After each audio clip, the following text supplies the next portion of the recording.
Gentlemen, welcome back to the video rendition of the Festus Fantasy Football Forum. After a successful week 1, we are now at week 2. A couple people maybe watching that aren't even in the league but are supporting, so I just want to say thank you all for, showing out. It's pretty cool. I'm going to have the timestamps here, I don't know, of showing all the segments today. We're going to be doing matchup reviews from week 1. Going to be doing power rankings, and then we are going to be finishing off with matchup previews and the highly anticipated primetime game of the week with special videos from a few of our members of the league, so stay tuned for those. It's going to be throughout the video, so it's not just going to be the primetime matchup, so stay tuned for that. So anyways, hope everyone enjoys, and let's start off with the matchup reviews. Okay, starting off with the matchup reviews, we're going to be taking a look at the matchup between Team Didi and the McAfrican Americans, Austin versus AJ.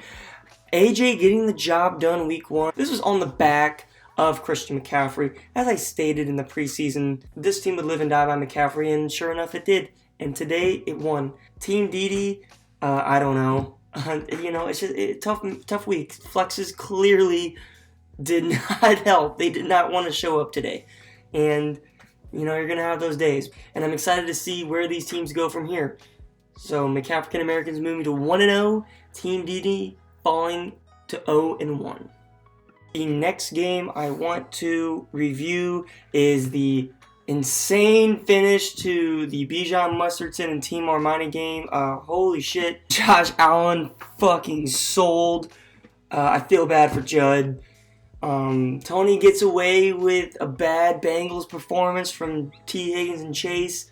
But, hey, Breece Hall looks really good. One thing I do want to say is I think Judson's team is going to be good with Mark Andrews coming back. But, hey, this is my first prediction wrong. So, hey, Judson falling to 0-1. But Tony squeaking out a huge win to move to 1-0. Next matchup I want to go over is the GOAT Squad, Tyler Wright's team taking down Chris Lammert's Saquon D's Nuts. Look, tough week. As I mentioned, early on in the season, I was afraid of this team, with everyone basically playing average. As I mentioned, I said this was an average team. They're probably going to play average. Well, this is one of those average weeks. Unfortunately, you had to go up against Ty, who had an unbelievable performance from his wide receivers. I think the best in the league, besides maybe Jay Gill. I didn't fucking check. Joe Burrow only scoring 3 points, Ty getting away with it this week.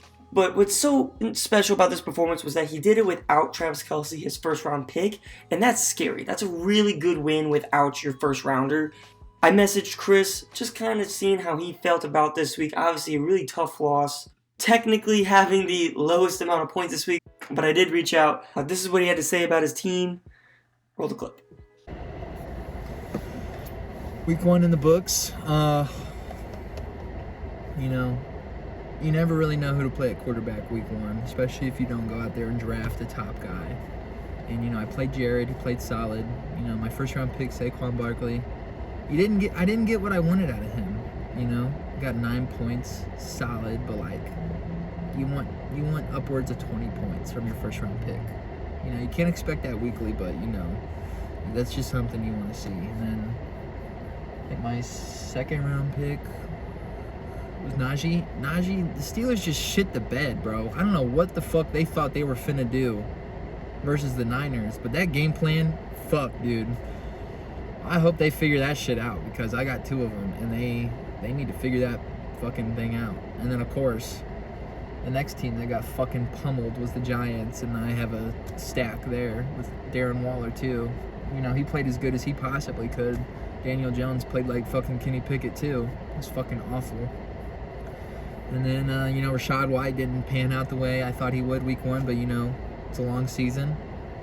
And, we're going to regroup, come back, see what we can do. Our bench played outstanding as they usually fucking do. And, we're just going to come back, review the results of week 1, come back. Hopefully we have a strong week of practice. No injuries. That's all you can hope for. And we're going to compete. We're going to try to compete as much as we can. So, yeah, that's my week 1 recap. Thank you so much, Chris, for sending that in. I agree with a lot of your points. You know, it was a tough week all around. I think your stacks definitely did not pan out. I thought it was fucking hilarious, some of the things you were saying. But hopefully everyone caught the same things that I did, because that was really funny. Tyler Wright moving to 1-0. Chris falling to 0-1. Moving on to another matchup, I have the Guardians and Lamar's backpack. Listen, Lamar's backpack, that's a squad, let me tell you. Even in a week where Lamar Jackson sucked wienercock, this team showed out. And I gotta admit, Stephon Diggs, Amon-Ra St. Brown, and Calvin Ridley, holy fuck, that's scary. Maybe that's the highest scoring wide receiver core this week. It's between that and Ty's team.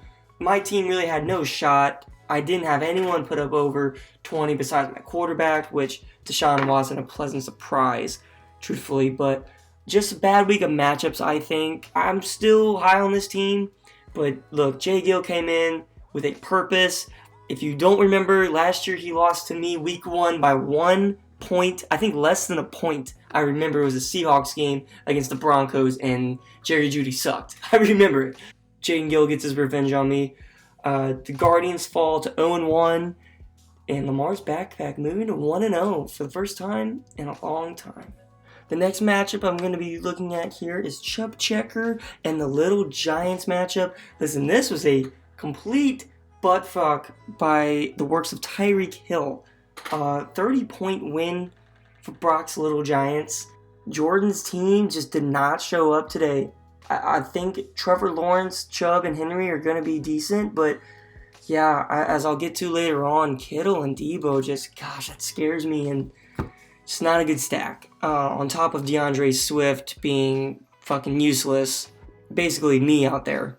For Brock, Dallas Goedert literally was me, doing literally nothing that game. So, as it may, Justin Fields also kind of sucked, but look, a win's a win, and Brock showed out today. I was definitely wrong about this. Jordan falls to 0-1, and Brock moves to 1-0. Welcome to the fucking show. And finally, to review the primetime matchup from last week, Team Doyle took on running backs. Dom Nolfo did come out with a huge victory, a massive statement win, putting the league on notice. And I'll be the first to admit, I did not think the running back would do as well as they did, and lo and behold, they all put up 20 points. 2 of them putting over 26. So I can see the power in that, and unfortunately for Colin, he loses J.K. Dobbins while already having lost Cooper Kupp for a few weeks. Dobbins out for the whole year. And on top of that, though, no one really came to play for him. Mike Evans did, all reliable, as they say. Not even Jalen Hurts could get 15 points. That never happens. Looking at both of these teams, clearly Dom's is the better one. And this is going to reflect in the power rankings. Big changes are being made.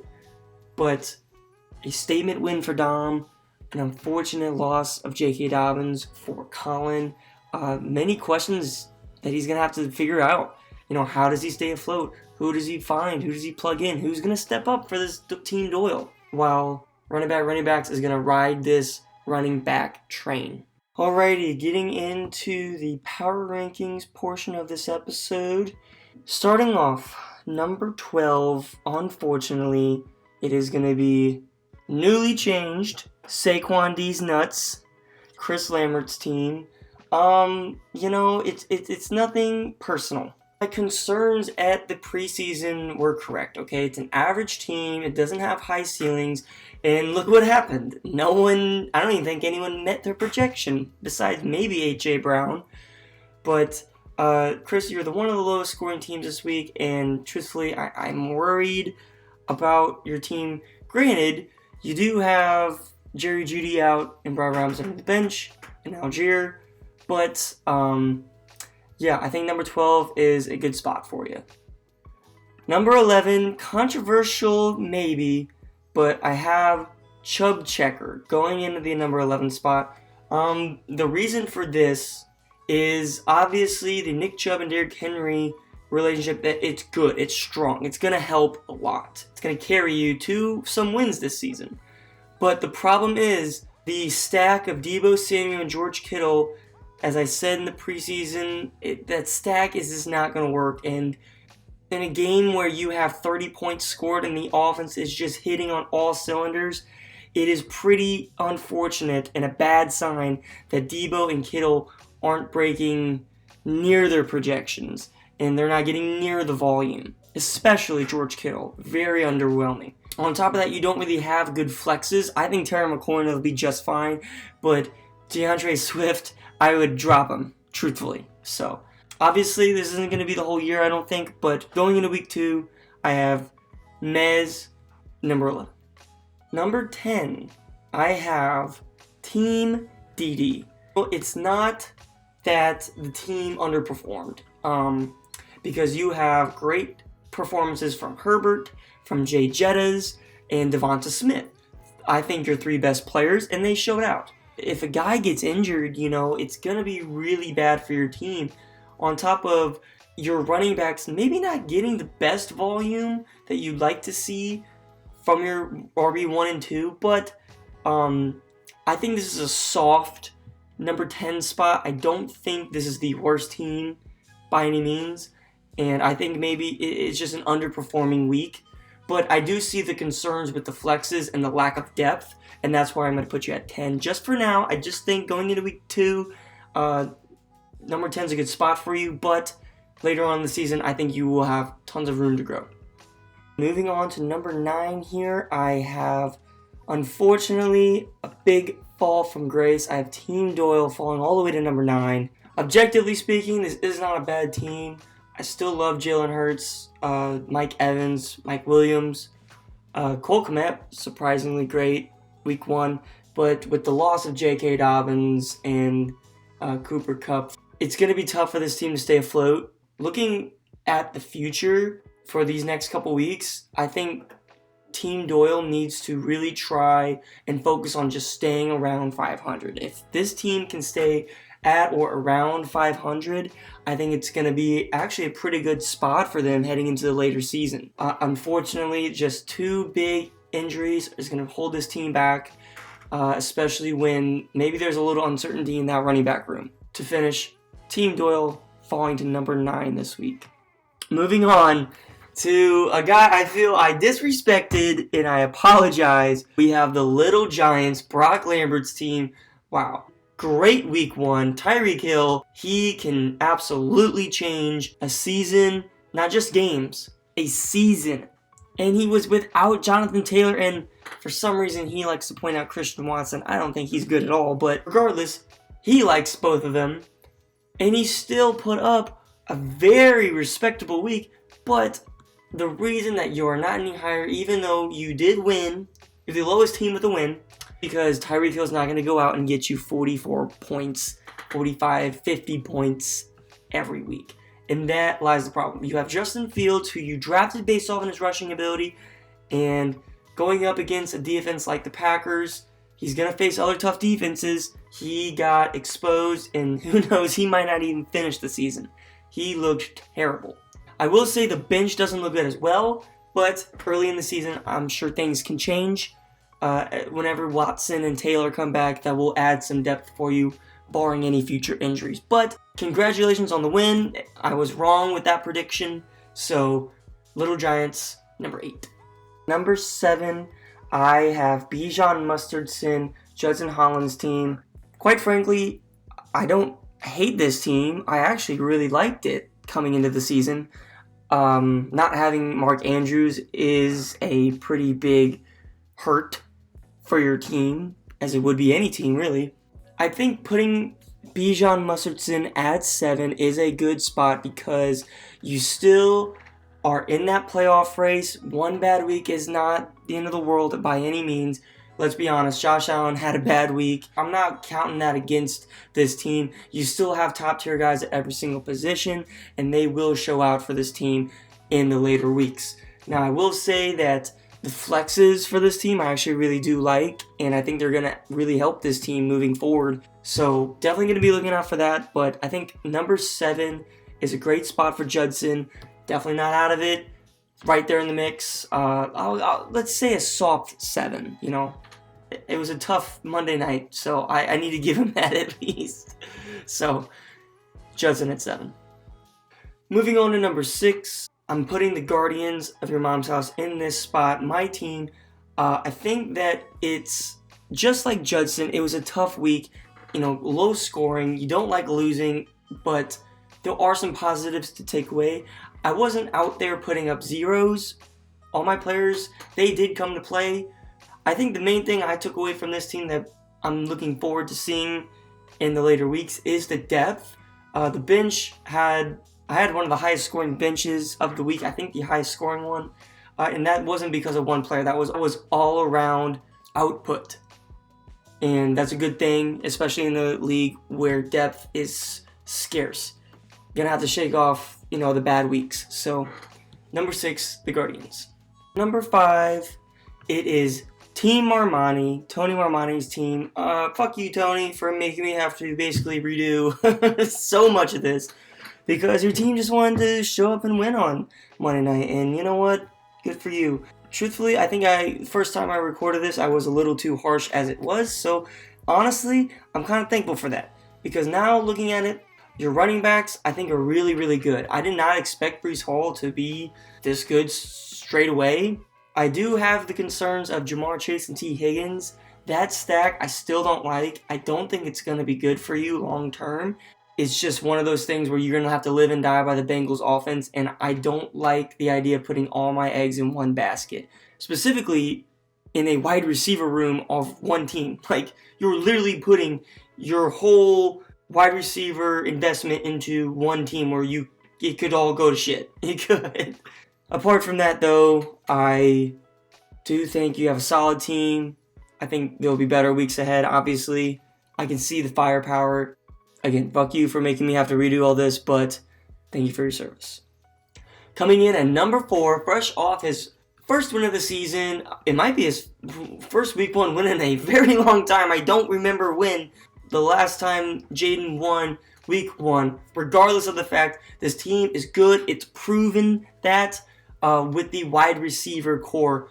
Clearly, the strength of this team, and surprisingly, the running back room came to play as well, something that I did not expect. I thought this team had terrible running backs, but it seems to be that they are going to be very serviceable heading into this season. Lamar's backpack is in a great spot moving into the season, and fresh off a win, it shows the power of this team. Finally, for the top 3, these I believe were the best 3 performers, and I think these have the best 3 overall teams. And we're going to start off with number 3, and I hate to say it, but the newly changed team, running backs, made me bite my tongue. Truly, and I accept it.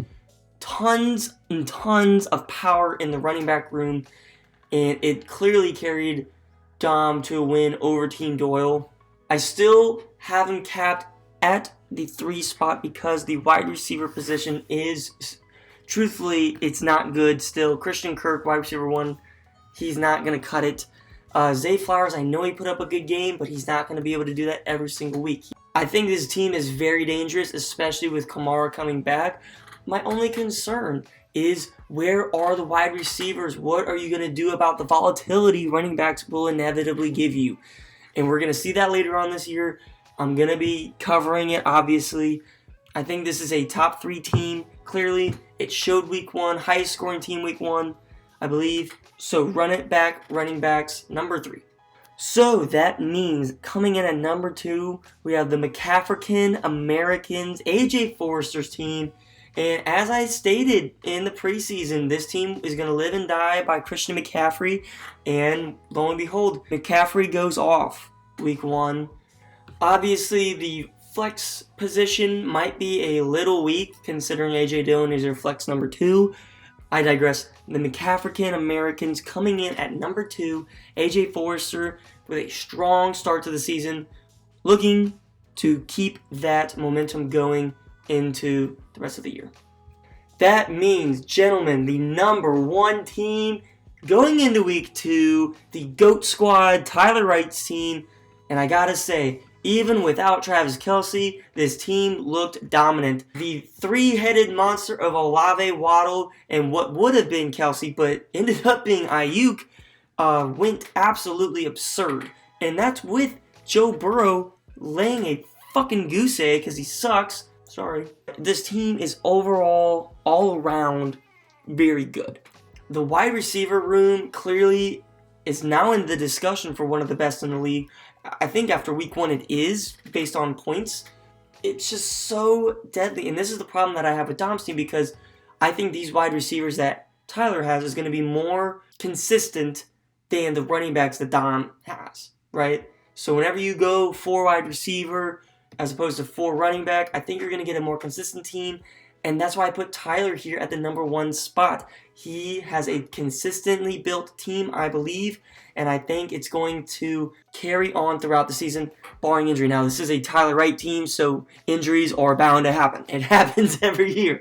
It's already been shown. Travis Kelce hurt week 1, but he did this without Kelce, and that's what's so impressive. He was the first-round pick, and you put up 110 points, very respectable, without him. That's dominance, that is power, and that is something that you want to see week 1 out of your team. And I'm very excited to see where he goes from here and going into week 2. So, Tyler Wright, to recap, number 1. Alright, welcome to day number 2 of me doing this. I just wanted to wait till Tuesday today to record this just to get maybe some injury updates for some guys heading into week 2 to help with the matchup previews. I went 3-3 last week. My losses were Jay Gill, missed on him, I missed on Judson, and I missed on Brock. So, good for those teams, prove me wrong 100%. But going into this week, obviously I'm going to have 6 more picks, and starting me off 3-3. So, here we go. Let's start with Bijan Mustardson taking on Team Doyle. Both teams 0-1. Tough losses last week for both of these guys. I think Judson gets Mark Andrews back this week, which would be a huge boost for him. Team Doyle obviously not going to have Cooper Kupp and J.K. Dobbins. I'm going to give the win to Bijan Mustardson because I think his team is just healthier overall, and based on last week, I think his team is going to be looking for some revenge. Next up, I want to be looking at the matchup between the number 2 McAfrican Americans and the number 12 Saquon D's Nuts. Looking at early projections, AJ's team looks dominant, looks deadly compared to Chris's. Obviously, we're going to be waiting to see how Jerry Jeudy progresses this week. I don't know if they will let him play this week. It's going to have to wait and see. As of right now, he has Rachaad White in on the bench. That's pretty risky, I think. Definitely putting some stock into Tyler Algier after that big week 1. Regardless, I am going to be taking AJ to win, obviously. His team just looks too dominant. Coming off a great week last week. AJ Dillon possibly playing the starting role this week with Aaron Jones' injury. So, I think it's a pretty obvious win for AJ. Okay. Stretch. Oh, I'm tired. Okay. What should I do for y'all? Moving on here, going to be looking at a game featuring 2 0-1 teams. Tough losses last week. Both teams going under 100. Team Didi versus the Guardians of Your Mom's House. I think, based on projections, it's going to be a decent game here. First glances, there's no real injuries for any team here. I do see that he's switching out Drake London from his flex position. That's pretty... And Sky Moore, he really got rid of those flexes. I'm going to be taking the Guardians to win this game, but if they don't win, I'm going to be down bad. Jackson's team can take this win. Alright, moving on. I think this will be a good matchup. Team Armani versus the Little Giants. Both teams coming off upsets week 1. Both teams facing some injury concerns. For Tony, it looks like Jacoby Myers did suffer a concussion, which means that he most likely will not be playing. Looks like Brandon Cooks will be slid back into that flex spot. Pat Freiermuth, I don't know what will happen with him. He has Zach Ertz in there now, which I think is a suitable replacement. So I think either way, it'll be fine in that position. And for Brock, Christian Watson's still questionable. Like I said, I think he sucks, so who gives a fuck? Going off of just face value here, it is really early on in the week, but I'm going to have to give the win here, I think, to Team Armani. His running backs just looked really good. I think Jamar Chase and T. Higgins are definitely going to bounce back this week. So I'm going to give the win to Team Armani over Brock. Moving on to the finals afternoon slate of games, we have running backs and Chubb Checker taking each other on. Pause. Dom Nofo coming off a huge win last week. 1-0 on the season against Mez coming off a terrible loss last week. Dom has some injury concerns. He has some big injury concerns. To start, Austin Eckler has an ankle injury. I don't think he's going to play. But then you also have Aaron Jones dealing with a hamstring injury. It didn't look like he was in that much pain. It didn't look like it was that bad, but they might take it a little easy, and that's good for Jordan because his team, it's fully healthy and it's ready to go. He had a bad week last week. Hopefully he switches out DeAndre Swift because that guy fucking sucks. And you know what? I'm going to give a huge upset pick here to Mez. I don't think Eckler is going to play. I doubt Jones really plays, truthfully. I'm going to give my prediction win to Mez. We're finally at the primetime matchup of the week, and guys, this is going to be a great one. This is a great matchup. I'm sure you guys have already guessed it. It is going to be Lamar's backpack facing off against the number 1 ranked team, the GOAT Squad. Guys, the winner of this game, I believe, will take over or retain that number 1 spot. I think the winner of this game will be hands down the best team in the league, unless Dom or AJ scores like 200 points. Coming into it, I think Travis Kelce's going to play. That's the only injury. I don't know who I think would win. I think these are two obviously great teams. I did reach out both Tyler and Jaden. I'm going to play Jaden's clip first. I simply asked him what he thought about this matchup and what he thought about going up against Tyler's team and this outlook on the season. Roll the clip. Quarterback will be for the Jaguars on 2nd and 8. Lamar Jackson looking end zone again. Sneed's got it. 6 more. Let me turn this off real quick. It's your 2023-24 champ tuning in. Primetime game of the week. Tyler Wright. Need I say more? No, Jaden, you don't need to say more. You kicked my ass last week, and you're looking to do the same to Tyler this week.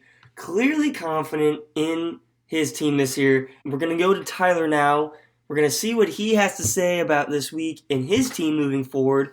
Obviously, having the number 1 ranked team in the league, and you're going to have a target on your back. Anyways, here's Tyler. Roll the clip.